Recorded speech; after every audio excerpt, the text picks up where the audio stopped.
Pre, napansin mo ba na may mga lalaki na hindi naman gwapo, hindi kasing yaman ng iba, pero parang magnet sa mga babae?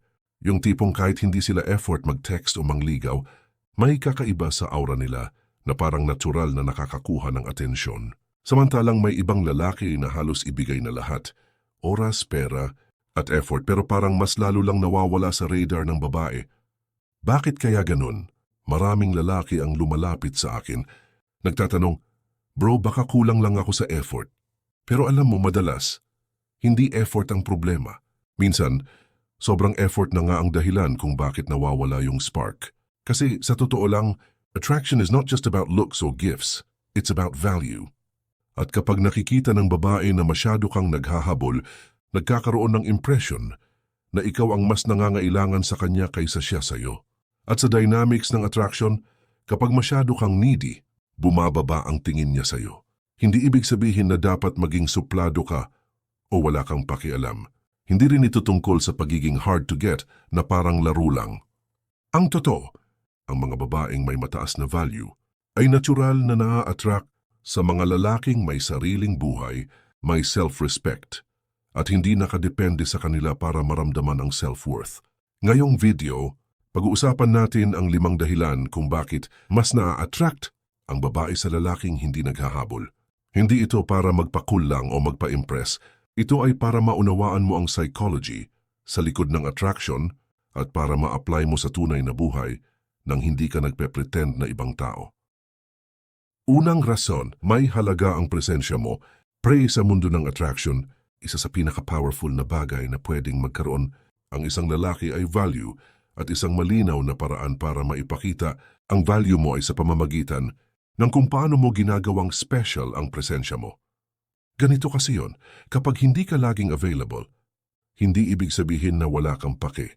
Ibig sabihin lang na may sarili kang buhay, may sarili kang priorities, at hindi ka basta-basta pwedeng tawagin lang anytime na parang naka-standby ka para sa kanya. At para sa babae, yun ang senyales ng isang lalaking alam ang worth niya. Isipin mo to, may 2 lalaki na pareho niyang nakikilala. Yung isa kahit anong oras siya mag-text, reply agad. Kahit 2 AM pa yan, game agad sumagot o sumama. Lahat ng plano niya ina-adjust para makasama si girl. Yung isa naman maayos mag-reply pero hindi laging online. May mga oras na sasabihin niya, busy ako ngayon pero kita tayo bukas. Kapag nagkita sila, present siya, pero hindi 24/7 available. Alin sa tingin mo ang mas magtatagal sa isip ng babae? Malaki ang chance na yung pangalawa kasi hindi siya overexposed. Kapag lagi kang andyan, nawawala yung sense of excitement. Parang favorite mong dessert. Kung araw-araw mo siyang kinakain, kahit gaano kasarap, darating yung araw na mababawasan yung thrill. Pero kung paminsan-minsan lang, mas nai-excite ka. Ganon din sa presensya mo bilang lalaki. The psychology behind this. Sa utak natin, may tinatawag na scarcity principle. Kapag bihira o mahirap makuha ang isang bagay, mas tumataas ang perceived value nito. Hindi dahil gusto mong maging mahirap abutin, kundi dahil natural na hindi ka lagi available, nagmumukha kang mas valuable. Ito rin ang dahilan kung bakit nakikita ng babae na may depth ka. Kung laging ikaw ang nauuna sa lahat ng bagay, minsan naiisip niya, ito na ba lahat ng ginagawa niya sa buhay? Pero kung minsan ay busy ka sa trabaho, sa passion projects mo o sa hobbies mo, makikita niya na ikaw ay isang taong may direksyon at hindi lang umiikot sa kanya ang mundo mo. Pero bro, take note, hindi ito tungkol sa pagiging ghoster o cold. Hindi ka mawawala lang para magpamiss. Ang ibig sabihin nito, natural na binibigyan mo ng priority ang sarili mong growth.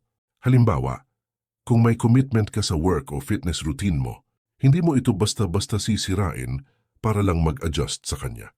Kapag ganito ka, mas nakikita ng babae na kaya mong pangalagaan ang sarili mo at yun ang isang katangian na gusto nila sa long-term partner.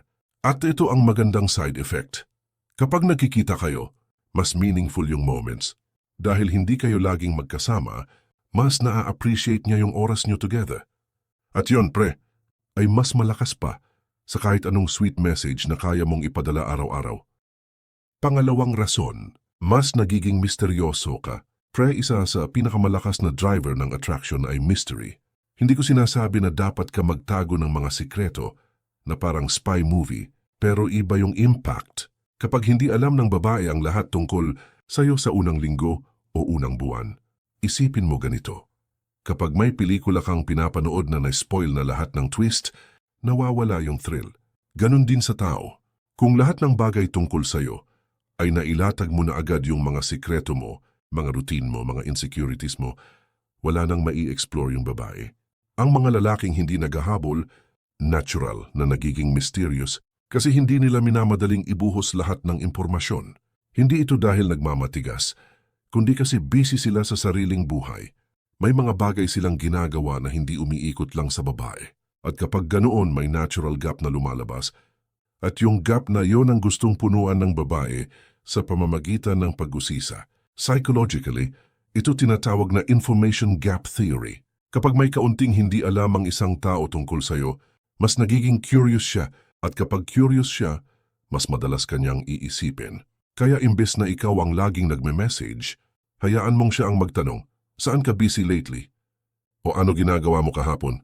Pero tandaan pre, hindi ito pagiging pa-hard to get para lang magpa-impress. Dapat totoo yung life mo, may goals ka, may hobbies ka, at may ibang bagay kang pinapahalagahan bukod sa relasyon. Kasi kung wala ka talagang ginagawa at nagpapanggap ka lang na busy, eventually mahahalata yun. Maganda pa dito, kapag may mga kwento ka na binibitawan mo lang paminsan-minsan, mas tumitindi ang epekto. Halimbawa, bigla mong nabanggit na may hiking trip ka next week o kaya may sideline project ka, napapaisip siya, ay interesting pala siya, may buhay siya na hindi ako kasama. At pre, yun ang isa sa pinaka-attractive na bagay para sa babae, yung makita niyang hindi siya ang tanging source ng kasiyahan mo. Pangatlong rason, mas malakas ang dating ng kumpiyansa mo. Pre, aminin natin confidence is king at madalas, hindi ito nakikita sa damit mo, sa kotse mo, o sa laki ng katawan mo. Nakikita ito sa kung paano ka magdala ng sarili mo. At isa sa pinakamalaking indikasyon ng kumpiyansa ay yung kakayahan mong maging kalmado kahit hindi mo hawak ang lahat ng sitwasyon. Kapag hindi ka naghahabol sa babae, nagpapakita ka ng tiwala sa sarili. Para kasing sinasabi mo, alam ko ang value ko. Kung magustuhan mo ako, ayos. Kung hindi, ayos pa rin. At sa totoo lang pre, yun ang tipong lalaki na gustong-gusto ng babae yung hindi natitinag kahit hindi siya ang sentro ng atensyon. Bakit ito attractive? Dahil karamihan sa mga lalaki, kapag may gusto silang babae, biglang nawawala ang composure. Tipong kapag hindi nag-reply agad si girl, magpapanik na. Kapag hindi siya inimbita sa lakad, maiinis o magseselos. Pero ang lalaking confident, hindi niya pinipilit ang sarili sa bawat eksena. Alam niyang sapat siya at hindi niya kailangang mag-oversell. Isipin mo na lang, kung ikaw ay isang leader na may importanteng mission, magmukha ka bang leader kung takot kang maiwan o mawala ng approval? Hindi, di ba? Ang totoong confident, kalmado kahit wala sa kanya ang spotlight. At ang maganda pa dito, yung kumpiyansa na ganito ay hindi nagyayabang. Hindi ito look at me, I'm the best. Mas subtle siya nasa tono ng boses mo, sa relax mong kilos, sa paraan ng pakikipag-usap. Halimbawa kapag nagkita kayo, hindi ka kinakabahan na may awkward silence. Alam mo kung paano mag-handle ng usapan. Pero hindi mo rin kailangang punuin ng salita yung bawat segundo. Real talk pre. Kapag hindi ka masyadong naghahabol, binibigyan mo ang sarili mo ng pagkakataon na magpakita ng tunay na confidence.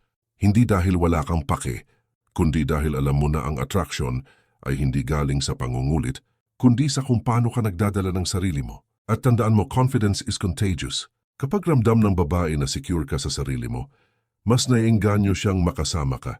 Kasi ang mga tao, lalo na ang babae, natural na naa-attract sa taong nagbibigay ng feeling ng stability at security at yon, pre ay hindi makukuha sa isang lalaking sobrang habol ng habol. Pang-apat na rason, nagkakaroon siya ng respeto sa iyo. Pre, isa sa pinaka-underrated, pero pinakamahalagang bahagi ng attraction ay respeto. O pwedeng magustuhan ka ng babae sa itsura mo o sa karisma mo, pero kung wala siyang respeto sa iyo bilang tao, mabilis ding mawawala yung interest niya. Kapag hindi ka naghahabol, mas may chance na makuha mo yung respeto na yun. Bakit? Kasi ipinapakita mo na may boundaries ka, may standards ka, at hindi mo ibibigay lahat ng oras at atensyon mo kung hindi rin siya willing magbigay ng effort pabalik. Ganito kasi yon. May mga lalaki na, sa sobrang gusto nilang makuha ang isang babae, nakakalimutan na nila yung sariling prinsipyo. Kahit hindi sila komportable sa isang bagay, sige lang. Kahit nilalapastangan na yung oras at energy nila, wala lang. Ang resulta, nawawala yung respeto ng babae kasi nakikita niya na kaya kanyang paikutin kahit kailan niya gusto. Pero iba kapag marunong kang maglagay ng limit. Halimbawa, kung busy ka sa trabaho at hindi ka agad makakasama, hindi mo pipilitin ang sarili mo na iwan lahat para lang sa kanya. Kung may sinabi siya na medyo nakakainsulto, hindi ka tatahimik lang, maglalagay ka ng maayos, pero malinaw na boundary. Sa ganitong paraan, pinapakita mo na hindi ka lang basta umaasa sa atensyon niya para ma-validate ang sarili mo. At pre, ito yung type ng lalaking hindi lang cute sa paningin ng babae, kundi serious, yung tipong worth ng long-term investment. Psychology side nito. Kapag may babae na nakikita na may sariling prinsipyo at standards ang isang lalaki, natural siyang nag-a-adjust para mag-meet doon. Kapag nakikita niyang hindi ka basta-basta napapaikot, mas lumalalim yung respeto niya at ang respeto kadalasan nauuwi sa mas malakas na attraction. Tandaan mo pre, kung gusto mong tumagal ang attraction, hindi sapat na magustuhan ka lang. Kailangan maramdaman niyang ikaw ay isang taong hindi niya kayang baliwalain at madalas nakukuha mo yan hindi sa kakahabol, kundi sa pagpapakita na may sarili kang halaga at kaya mo siyang mahalin nang hindi nawawala ang pagmamahal mo sa sarili. Panglimang rason, mas nagiging natural ang relasyon. Pre, kapag hindi ka naghahabol, mas nagiging balanse at totoo ang interaction nyo, walang pressure, walang sapilitan, at mas organic yung pag-develop ng connection. Ito yung tipo ng relasyon na hindi parang transaction, na kapag nagbigay ka ng effort, dapat may kapalit agad. Ganito kasi yon, kapag sobrang habol ng isang lalaki, nagkakaroon ng imbalance. Parang laging nasa kanya yung responsibilidad na panatilihing buhay ang usapan, magplano ng lahat ng lakad, at mag-initiate ng lahat ng moves. Ang nangyayari, yung babae nagiging passive lang at sanayan yan kapag nasanay siya na ikaw lang ang laging gumagawa ng paraan, darating yung punto na mawawala yung thrill sa kanya. Pero kapag hindi ka sobrang habol, nagkakaroon siya ng space para mag-invest din. Minsan siya naman yung magte-text muna. Siya yung magyaya o siya yung maglalabas ng effort para makita ka. At pag nangyari yon, mas magiging equal yung dynamic. Psychology side nito. Ang attraction ay mas tumitibay kapag pareho kayong nag-i-invest hindi lang sa oras, kundi pati sa emosyon. Kapag naramdaman ng babae na hindi mo siya tinatrato na parang trophy, na kailangan mong makuha sa lahat ng paraan, mas magiging relaxed siya. At doon, mas magiging genuine ang interaction ninyo. Sa ganitong setup, hindi mo na kailangang magpanggap o mag-overthink ng mga susunod mong galaw.